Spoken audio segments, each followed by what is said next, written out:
वन्दे मातरम्, वन्दे मातरम्, वन्दे मातरम्।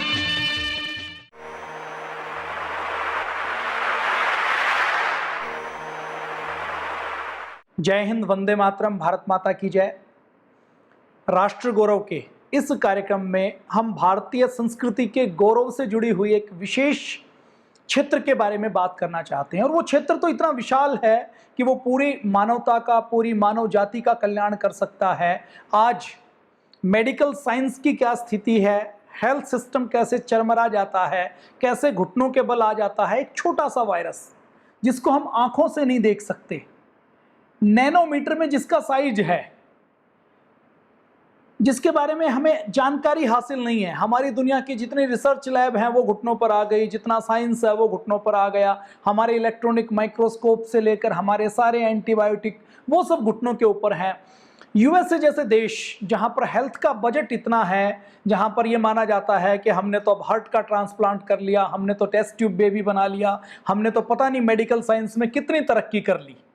लेकिन हम यदि इस कोरोना वायरस से, इस महामारी से आज के विज्ञान की तुलना करते हैं तो लाखों लोग सिसक सिसक कर दम तोड़ रहे हैं। और लाखों लोगों को, दुनिया के 200 देशों को, अनेकों लैब्स को, वैज्ञानिकों को, बड़ी बड़ी फार्मा कंपनियों को, जिनको ये लगता है कि हम पूरी दुनिया में हेल्थ के ठेकेदार हैं, विश्व स्वास्थ्य संगठन, वर्ल्ड हेल्थ ऑर्गेनाइजेशन, जो अपने आप को दुनिया का ठेकेदार मानता है, वो रोज अपने बयान बदलता है।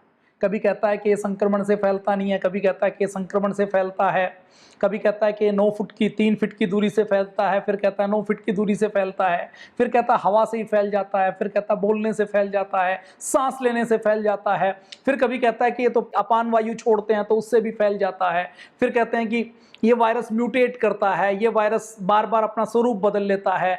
वो कहते हैं कि वायरस के लक्षणों में पहले कहा गया कि बुखार आता है, फिर कहते हैं कि सांस लेने में दिक्कत आती है, फिर कहा गया कि गंध नहीं आती, फिर कहा गया कि टेस्ट नहीं आता, फिर कहा गया कि ये जिस ऑर्गन के ऊपर अटैक करता है उसी ऑर्गन को पंगु कर देता है, फिर कहा गया कि कुछ मरीजों में इसके कोई भी लक्षण दिखाई नहीं देते। मतलब क्या है कि पूरा हेल्थ डिपार्टमेंट, पूरी दुनिया के साइंटिस्ट, पूरी दुनिया की रिसर्च कुछ निर्णय पर नहीं पहुंच पा रही कि ये वायरस है क्या, इसका इलाज क्या हो सकता है, और ये ऐसे वायरस कितने हो सकते हैं। ऐसे वायरसों की संख्या के बारे में बात की जाए तो ऐसे अरबों खरबों में वायरस हो सकते हैं जो पूरी मानव जाति के आगे एक संकट के रूप में खड़े हो सकते हैं।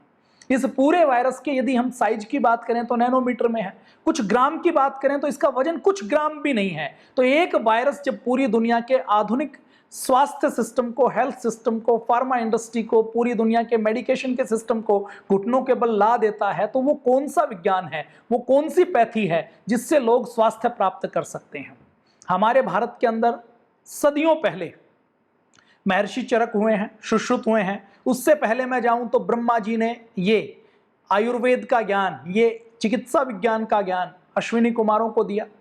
फिर इंद्र से होते हुए वो महर्षि चरक सुश्रुत हमारे ऋषियों में आया, वेद के एक अंग के रूप में आयुर्वेद को स्वीकार किया गया। और अभी आधुनिक युग में जब आयुर्वेद को राजाश्रय ना मिलने के कारण आयुर्वेद धूल धूसरित हो गया था, उसकी पहचान नहीं हो रही थी, और आयुर्वेद के नाम से ये कह दिया गया कि ये जो जड़ी बूटियां हैं, ये पेड़ पौधे हैं, इनके अंदर कोई खास ताकत नहीं है, ये तो दादी नानी के नुस्खे हैं, इनसे कुछ हो नहीं सकता, इनसे केवल नुकसान होगा। और हम केवल निर्भर हो गए विदेशी उस पैथी के ऊपर जिसकी आयु अभी केवल 300 साल है, और जिसने अभी केवल नामकरण किया है। और यदि हम विश्व स्वास्थ्य संगठन की बात करें तो 1948 में विश्व स्वास्थ्य संगठन बनाया गया कि ये पूरी दुनिया को बीमार होने से बचाएगा। विश्व स्वास्थ्य संगठन ने कुछ काम किए हैं, कुछ महामारियों के वैक्सीनेशन के, महामारियों के नियंत्रण के लिए कुछ काम किए हैं, लेकिन विश्व स्वास्थ्य संगठन अभी तक स्वास्थ्य की परिभाषा नहीं दे पाया। तो आप देखिए, जब हमारा आधुनिक विज्ञान हेल्थ की डेफिनेशन के ऊपर, एक नतीजे के ऊपर नहीं पहुंच पाया कि बीमारी का ना होना स्वास्थ्य है, हमारे यहाँ शरीर के अंदर जो ऑप्टिमम कंडीशन हमारे ब्लड की, हमारे फैट की, हमारे कोलेस्ट्रॉल की, हमारे लीवर की, हमारी किडनी की, हमारी स्प्लीन की, हमारे बॉडी के जो अलग अलग 8 तंत्र हैं उनकी क्या होनी चाहिए, इसके ऊपर किसी निर्णय के ऊपर नहीं पहुंच पाया। तो इसमें हम यदि अपने पुराने इतिहास के पन्ने पलटते हैं, हम महर्षि चरक की ओर जाते हैं, सुश्रुत की ओर जाते हैं, तो हमें सारा समाधान मिलता है। आधुनिक विज्ञान में अभी हॉस्पिटल बढ़ रहे हैं, डॉक्टर बढ़ रहे हैं, खोज बढ़ रही है, दवाइयों के नाम बढ़ रहे हैं, बीमारियों के नाम बढ़ रहे हैं और बीमार भी बढ़ रहे हैं, बीमार कम नहीं हो रहे। आप डाटा उठा लीजिए, 100 साल पहले जितने मरीज थे उससे अधिक संख्या 50 साल पहले थी, और 50 साल पहले जितने मरीज थे उससे अधिक संख्या आज के दिन है।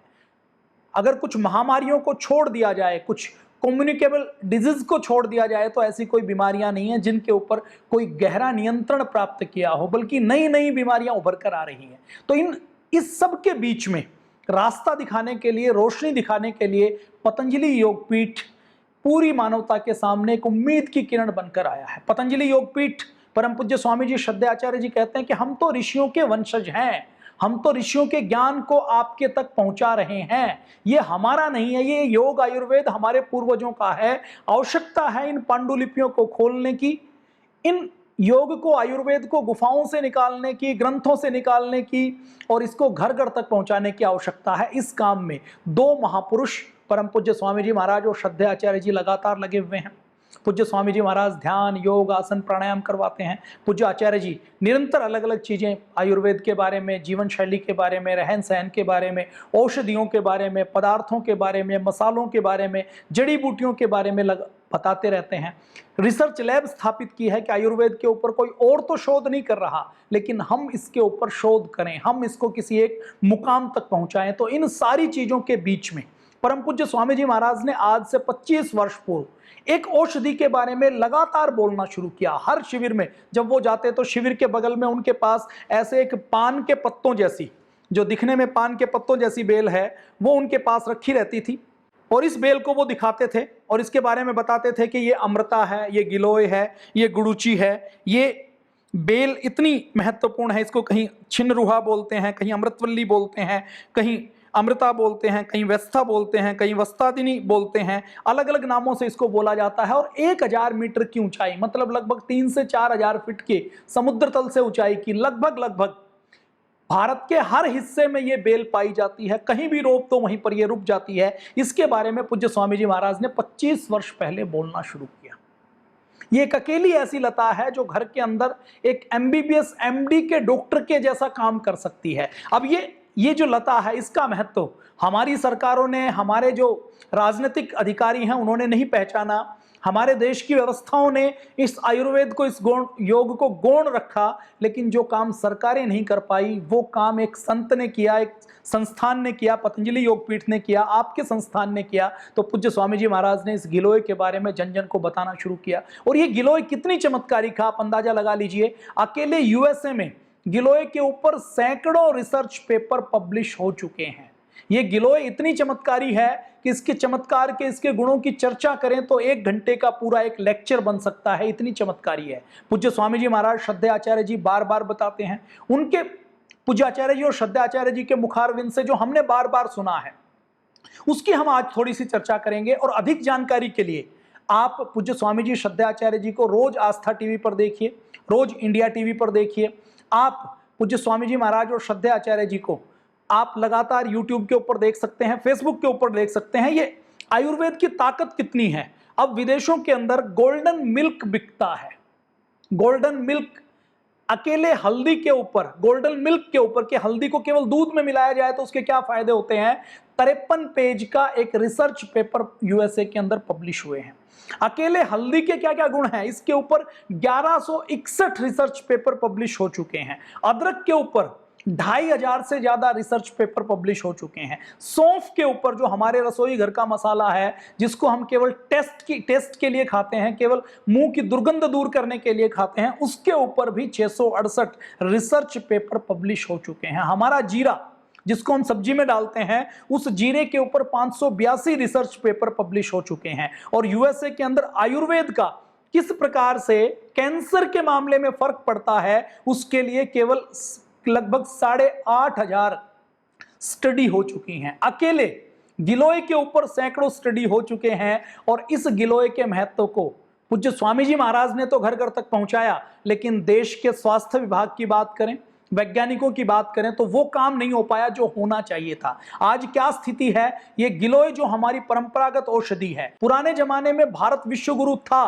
तो भारत से औषधियां जाती थी, भारत से मसाले जाते थे, भारत से कपड़े जाते थे, और जब भारत से औषधियां जाती थी, मसाले जाते थे, कपड़े जाते थे, काली मिर्च जाती थी, हीरा जाता था, हल्दी जाती थी, अदरक जाती थी, सौंठ जाता था, दालचीनी जाती थी, ये सारे मसाले जाते थे, तो इनके बदले में सोना और चांदी बह बह कर आता था। भारत विश्व गुरु बन सकता है, भारत वर्ल्ड जीडीपी में लीडर बन सकता है, व्यापार में बड़ा लीडर बन सकता है, लेकिन एक्सपोर्ट करने में हम कोई जहर एक्सपोर्ट नहीं करेंगे, हम कोई यूरिया, डीएपी जैसे फर्टिलाइजर, कोई कीटनाशक एक्सपोर्ट नहीं करेंगे। हम एक्सपोर्ट करेंगे ध्यान, हम एक्सपोर्ट करेंगे शांति, हम एक्सपोर्ट करेंगे स्वास्थ्य, हम एक्सपोर्ट करेंगे सरलता, सहजता, हम एक्सपोर्ट करेंगे लोगों के जीवन में कैसे उन्नति आए, हम एक्सपोर्ट करेंगे किस प्रकार से आध्यात्मिकता के मार्ग पर चलकर पूरी दुनिया के लोग अपने स्ट्रेस को, अपनी एंजाइटी को, अपने डिप्रेशन को दूर कर सकते हैं, ये हम एक्सपोर्ट कर सकते हैं। हम पूरी दुनिया को दे सकते हैं आयुर्वेद, लेकिन ये हम तभी दे पाएंगे जब आयुर्वेद के महत्व को पहले हम पहुंचाएंगे, पहचानेंगे, हम उसके ऊपर शोध करेंगे। अभी तो स्थिति क्या है, हम अपने पूर्वजों की निंदा करते हैं, उनको गालियां देते हैं, उनको ये कहते हैं कि हमारे भारत के अंदर तो कभी कोई ज्ञान विज्ञान नहीं रहा, भारत के अंदर तो कभी कोई ऐसा कोई मेडिकल साइंस नहीं रहा, और ये आयुर्वेद की जड़ी बूटियों से क्या होता है, इनके अंदर क्या फायदा है, दादी नानी तो पागल थी, उनसे अच्छा तो हम ये है, एक गोली खा लेंगे, एक टैबलेट खा लेंगे, एक इंजेक्शन ले लेंगे, उससे हम ठीक हो जाएंगे। तो ये जो मानसिक गुलामी है, इस गुलामी से बाहर आना पड़ेगा, और इस गुलामी को तोड़ने का काम पतंजलि योगपीठ कर रहा है। हर साल 4 अगस्त को जड़ी बूटी दिवस मनाया जाता है। मैं जड़ी बूटी दिवस की भी बातचीत करूंगा, लेकिन उससे पहले पूरी दुनिया में जो आयुर्वेद के ऊपर शोध चल रहे हैं, हल्दी का पेटेंट ले लिया था, नीम का पेटेंट ले लिया था। आपने ये खबरें पिछले 10 सालों में खूब सुनी होंगी। नीम के महत्व को हमने नहीं पहचाना, लेकिन विदेशियों ने उसके महत्व को पहचाना और उसके ऊपर पेटेंट करवाया, हल्दी के ऊपर पेटेंट करवाया। अभी हम अगर बात करें तो ये जो गिलोय है, इस गिलोय को यदि मैं इसको साइंटिफिक नाम की बात करूं तो टीनोस्फोरा कार्डिफोलोलिया इसको कहा जाता है। इसमें इसका एक पेटेंट अभी भारत के वैज्ञानिकों के नाम पर है, बाकी पेटेंट विदेशों ने करवा लिए हैं। अभी हम बात करें तो पेटेंट किसके नाम पर हैं, तो अभी यूएसए में, यूएसए की एक US national library of medicine है, उस नेशनल लाइब्रेरी ऑफ मेडिसिन ने रिसर्च की है, और उस रिसर्च के अनुसार उसने कहा है कि ये जो टीनोस्फोरा कार्डिफोलोलिया है, इसके अंदर 35 से ज्यादा ऐसे मेडिसिनल, ये ऐसे औषधीय तत्व हैं जो बहुत अधिक बीमारियों में लाभ करते हैं। इसका ये पत्ता मैंने दिखाया, ये तना इसका इस प्रकार से होता है, ये इस प्रकार से इसका तना होता है। तो वो आगे कहते हैं कि इसके जड़ों के अंदर 14 तरह के एल्कोलाइड्स हैं। उसके अंदर कौन कौन से हैं, बर्बेराइन है, कोलाइन है, पाल्मटेन है, टेम्बेटेराइन है, मैग्नेफ्लोराइन है, टेट्राहाइड्रोमेटालाइन है, टीनोस्पोराइन है, आइसोकोम्बुलिन है। ये एल्कोलाइड्स इसके अंदर हैं। लैब में ये पाया गया है कि इस गिलोय के अंदर anti cancer, anti viral, anti inflammation, immunomodulatory गुण है, न्यूरोलॉजिकल, साइकेट्रिक कंडीशन में ये सुधार करती है, उस डिसऑर्डर को ठीक करती है, और इसके साथ साथ ये हार्मोनल बैलेंस करती है, जिसके कारण हमारे शरीर के अंदर से इंसुलिन का लेवल ठीक होता है और शुगर ठीक होती है। ये जो बर्बेराइन एक तत्व है, ये बर्बेराइन का उपयोग चीन में होता है। चीन लेकिन उसको गिलोय से नहीं लेता, उसको वो इमली से प्राप्त करता है। ये बर्बेराइन किसके में काम आता है, ये डायबिटीज को ठीक करता है, ये अनियमित धड़कन को ठीक करता है, कैंसर में लाभकारी है, अनियमित लिपिड प्रोफाइल में लाभकारी है। फिर कहते हैं कि कैंसर स्टेम सेल में से जुड़ा, इसका पेटेंट 2012 में नेशनल ताइवान यूनिवर्सिटी ने ले लिया है। ये जो एल्कोलाइड है, इसमें से एक बार्बेराइन का पेटेंट नेशनल ताइवान की यूनिवर्सिटी के पास है। इसी प्रकार से हम आगे बात करें तो आगे एड्स की थेरेपी का पेटेंट हाइवर लिमिटेड के पास है।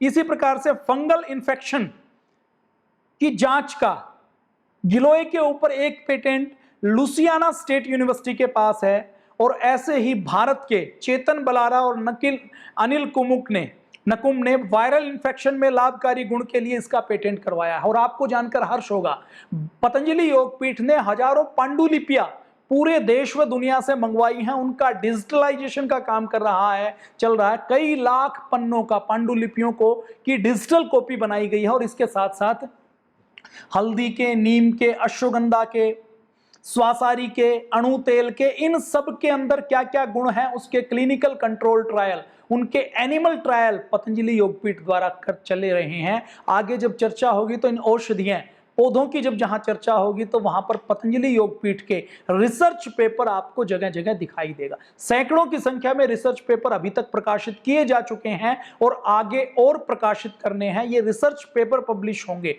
हम प्रोडक्ट का पेटेंट करवाएंगे तो आगे हमारा क्लेम इनके ऊपर बना रहेगा, नहीं तो हमारी बौद्धिक संपदा की इसी प्रकार से ये विदेशी लोग चोरी करते रहेंगे। इसी प्रकार से कहा जाता है कि इस गिलोय के अंदर कोलाइन विटामिन बी कॉम्प्लेक्स का जो एक पार्ट है, एक तरीके से उसका अवयव है, वो जो प्रेग्नेंट लेडीज के लिए बहुत जरूरी होता है, जो फीटस है उसके नर्वस सिस्टम के डेवलपमेंट में बहुत लाभदायक है, उसकी टेबलेट का पेटेंट रूडी हरमन के पास है।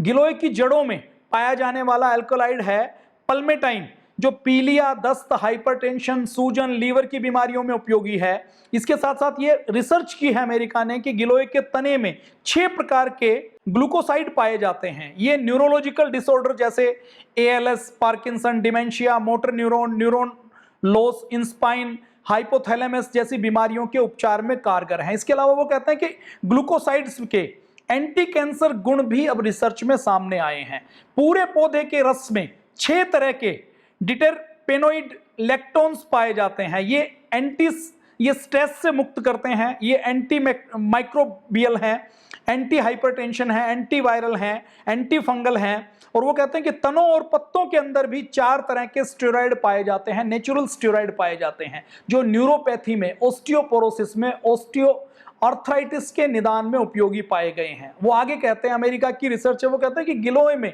3 तरीके के एलिफेटिक कंपाउंड पाए जाते हैं जो नेचुरल पेन किलर का काम करते हैं। हाइड्रोक्सी डोपामाइन और पार्किंसन के उपचार में चूहों के ऊपर जो ट्रायल की गई उसमें ये गिलोय कारगर पाई गई है। अब गिलोय का महत्व क्या है, हमारे ग्रंथों में इसको क्या कहा गया है? हमारे ग्रंथों में गिलोय को जो संस्कृत में कहा गया है ना, वो कहा गया है अमृता। अमृता मतलब जो कभी मरे नहीं। आज पूरी दुनिया में इसके ऊपर शोध चल रहा है कि ऐसी कौन सी चीज हो सकती है जो मरे नहीं, तो ये गिलोय ऐसी है, धरती के ऊपर वो तत्व है जिसको अमृता कहा गया है। कहा यह जाता है कि जब समुद्र का मंथन किया गया, बहुत सी उपयोगी चीज निकली, अंत में समुद्र का मंथन किया गया था अमृत तत्व की प्राप्ति के लिए, वो अमृत तत्व निकला।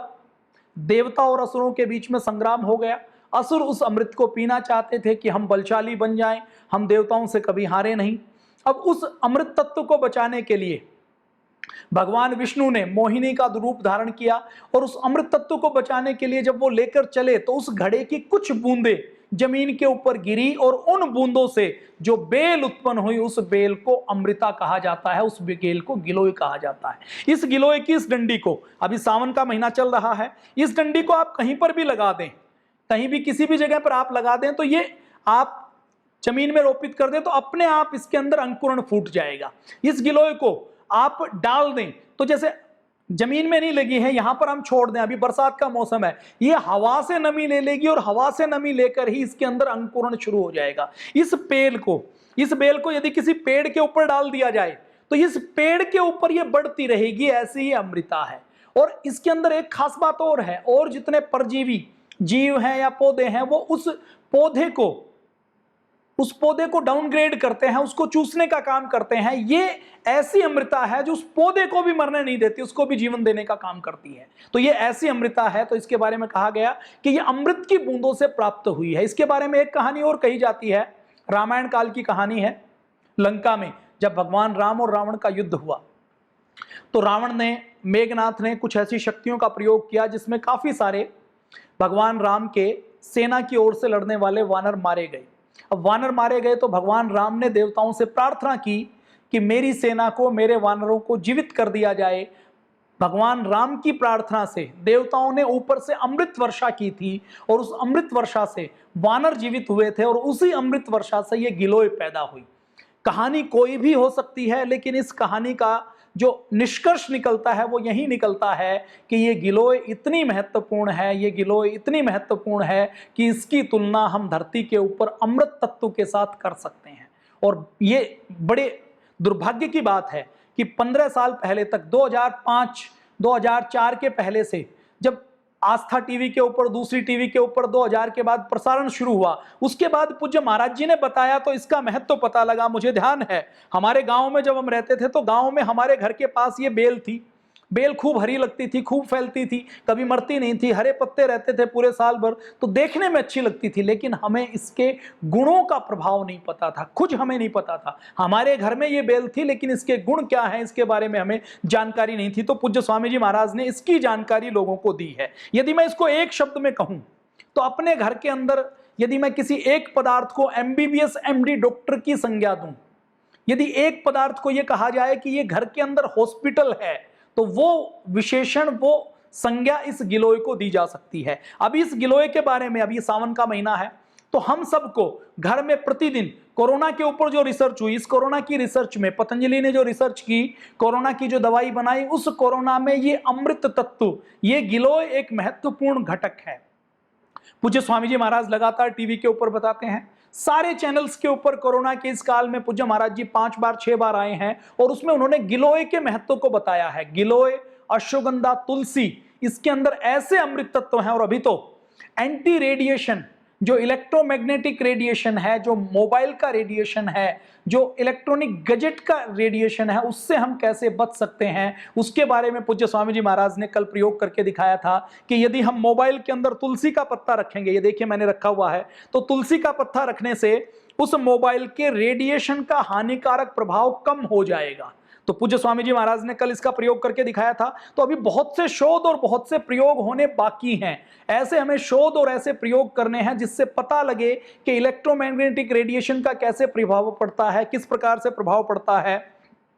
तो ये शोध होने बाकी हैं। तो अभी सावन आ रहा है, सावन में हमने गिलोय लगानी है, इस गिलोय का प्रयोग करना है। और ये देखिए भारतीय मसालों को, अभी एक खबर और आई, ये मध्य प्रदेश के पास, इंदौर के आसपास से, भोपाल के आसपास से, वहां से जड़ी बूटियां जंगलों से लेकर बाजार में उपलब्ध करवाई जाती हैं। तो वहां से अभी तक 300 करोड़ का हर साल का कारोबार है। तो इस साल ये खबर आई कि विदेशों में भारत की गिलोय की, भारत की तुलसी की, भारत की चिरायते की, अलग अलग चीजों की डिमांड इतनी बढ़ रही है कि विदेशों के अंदर भी लोग गिलोय का, आयुर्वेदिक काढ़े का प्रयोग कर रहे हैं। उनको यह लगता है कि यदि हमें कोरोना से बचना है, महामारियों से बचना है, तो यही एक सेफ रास्ता है। यूएसए के अंदर बहुत सी माएँ ऐसी हैं जो अपने बच्चों की बीमारी में उनको एंटीबायोटिक नहीं देती, एलोपैथी की दवाई देना पसंद नहीं करती। वो कहते हैं कि बच्चों को यदि बीमारी हुई है तो हम उनको हल्दी वाला दूध दे देंगे, हम उनको दूध में हल्दी मिला देंगे। और ये हल्दी ऐसा तत्व है जो दूध के अंदर मिलाया जा सकता है, सब्जी के अंदर मिलाया जा सकता है। तो भारतीय मसालों से इम्यूनिटी को बूस्ट करने में पूरी दुनिया लगी हुई है।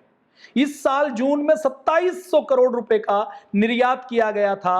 और यदि हम पिछले वर्ष से तुलना करें तो पिछले वर्ष केवल 2000 का था, 1.5 गुना से ज्यादा मसालों का निर्यात पूरी दुनिया में किया गया है। अमेरिका के अंदर डिमांड बढ़ रही है, ईरान के अंदर बढ़ रही है, बांग्लादेश के अंदर बढ़ रही है, मोरक्को के अंदर बढ़ रही है, इसके साथ साथ मलेशिया में, इसके वियतनाम में, यूएई में, कुवैत में, यूएसए में अंदर, थाईलैंड के अंदर, ब्रिटेन के अंदर, इंडोनेशिया के अंदर, जर्मनी के अंदर, स्वीडन के अंदर, स्विट्जरलैंड के अंदर। ये वो देश हैं जो भारत से हल्दी मंगवाते हैं, जीरा मंगवाते हैं, मेथी मंगवाते हैं, काली मिर्च मंगवाते हैं, अदरक मंगवाते हैं, सौंफ मंगवाते हैं, सौंठ मंगवाते हैं। इसके अलावा बहुत सी ऐसी आयुर्वेदिक औषधियां हैं, रसोई घर के मसाले हैं। विदेशों ने समझ लिया कि इम्यूनिटी को बूस्ट करना है, यदि बचना है तो केवल हमें आयुर्वेद की शरण में जाना पड़ेगा, आयुर्वेद को अपनाना पड़ेगा। तो ये इतनी चमत्कारी के गिलोय है।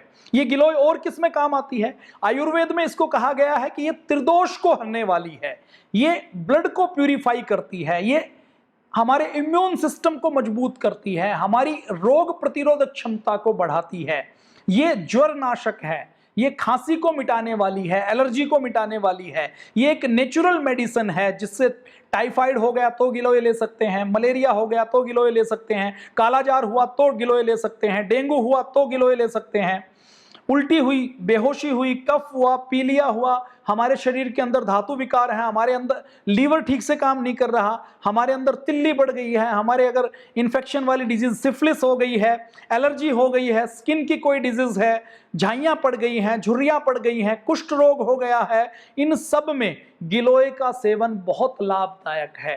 पतंजलि योगपीठ ने हर जिले में, हर तहसील में पतंजलि चिकित्सालय उपलब्ध करवाए हैं। उन पतंजलि चिकित्सालयों में आप वैद्य के पास जाएं, वैद्य आपकी प्रकृति देखेगा, आपके लिए कितनी मात्रा क्या होनी चाहिए वो आपको निःशुल्क उसके लिए मार्गदर्शन देगा। तो सबसे अच्छा, अब सावन आने वाला है, इस सावन में आप गिलोय लगाएं, आप खुद भी गिलोय लगाएं और दूसरों को भी गिलोय लगवाएं। ये देखिए, हमने हरिद्वार में एक अभियान चलाया है। हरिद्वार में हम 1 लाख गिलोय लगाना चाहते हैं। इसके लिए गिलोय की ये डंडियां कटवाई गई हैं, आप देख पा रहे हैं कि ये डंडियां कटवा दी गई हैं।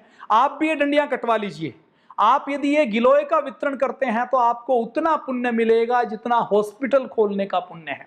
अपने गली मोहल्ले में सबके पास गिलोय लगवा दीजिए। और गिलोय लगवाने के बाद हमने एक ये पत्रक भी छपवाया है, इस पत्रक में कि गिलोय को कैसे लगाना है, कैसे इसका प्रयोग करना है, काढ़ा कैसे बनाना है, कितना प्रयोग करना है, किसको प्रयोग नहीं करना, किस किस बीमारी में काम आना है, ये पत्रक भी यहां से छपवा दिया है। इस पत्रक के साथ हम इसको बंटवा रहे हैं। जो संगठन के भाई बहन देख रहे हैं उनको इस पत्रक की कॉपी आपको फेसबुक के ऊपर मिल जाएगी, भारत स्वाभिमान के फेसबुक पेज पर, मेरे वाले फेसबुक पेज पर, राकेश भारत के फेसबुक पेज पर आपको इसकी कॉपी मिल जाएगी।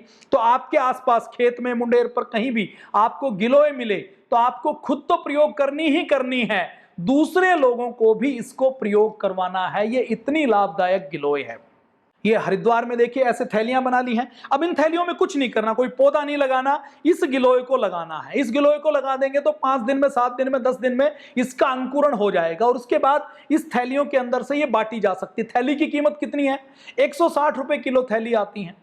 160 रुपए की किलो की थैली में लगभग 70-80 पैसे की एक थैली बनती है। मिट्टी भर लीजिए, 70-80 पैसे में 1 रुपए में आपका पौधा तैयार हो गया और इस पौधे को वितरित किया जा सकता है। अभी 4 अगस्त को जड़ी बूटी दिवस आ रहा है। इस जड़ी बूटी दिवस में हम सब संकल्प लें कि अधिक से अधिक हम गिलोय को बांटेंगे, गिलोय को घर घर तक पहुंचाएंगे ताकि हर घर के अंदर एक एक हॉस्पिटल खुल जाए। तो मैं कल के अंक में और बात करूंगा गिलोय के क्या क्या लाभ हैं, गिलोय क्या क्या फायदा करती है। आज के लिए इतना ही, अभी मैं अपनी वाणी को विराम देता हूं और कल और बात करेंगे कि गिलोय के ऊपर और कहां कहां शोध हुए और गिलोय से और क्या क्या लाभ मिलता है। गिलोय की बातचीत, गिलोय के बारे में परम पूज्य स्वामी जी महाराज से जो सुना, पूज्य आचार्य जी से जो सीखा, उसकी हम चर्चा करेंगे। और हमें एक संकल्प लेना है। हरिद्वार में हमने संकल्प लिया है कि 1 लाख गिलोय वितरित करेंगे। आप 1 लाख का नहीं ले सकते तो 1000 का ले लीजिए, 100 का ले लीजिए, आपको इतना पुण्य मिलेगा कि आपके जीवन में खुशियां आ जाएंगी। जय हिंद, वंदे मातरम, भारत माता की जय।